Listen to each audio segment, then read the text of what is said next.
Let's propagate a snake plant pup. This more compact snake plant is a bird's nest snake plant. She's a bit thick and we love her for it. This snake plant became a little root bound, and although I love the look of the snake plants all together, I'm going to separate them out. As they were so compact, there wasn't enough airflow between the plants, resulting in some of the leaves beginning to rot. This rot can easily spread to the rest of the plant, so it's best to break them up now. During this process, I found a little pup which I've decided to water propagate. We'll come back to the pup shortly. The fantastic cracking you can hear is the rhizomes breaking apart. And yes, there is an ASMR version of this if you prefer that one. Rhizomes are a thick root system. Turmeric and ginger are great examples of rhizomes if you don't know what they look like. They form the shallow but thick root system that supports snake plants. They grow outward and slightly down, allowing the plant to access moisture and nutrients efficiently.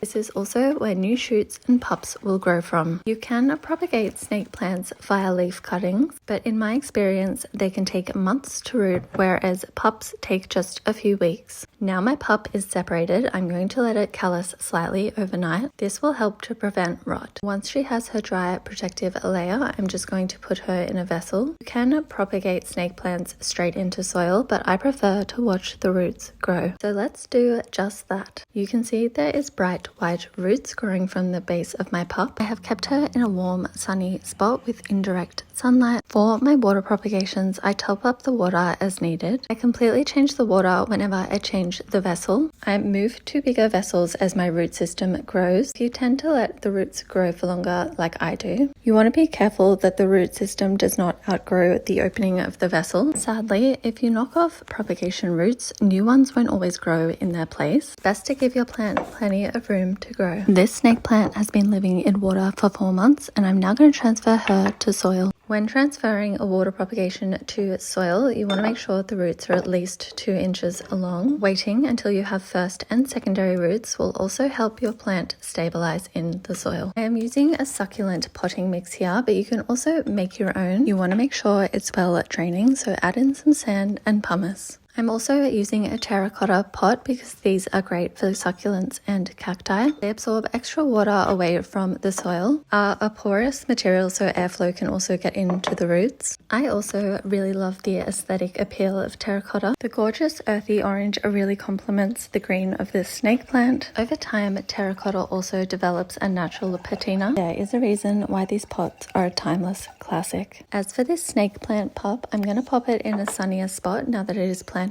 I water my cacti and succulents monthly, making sure that the soil dries out completely in between. Of course, I've transferred the mother plant into terracotta now too. We love a matching moment.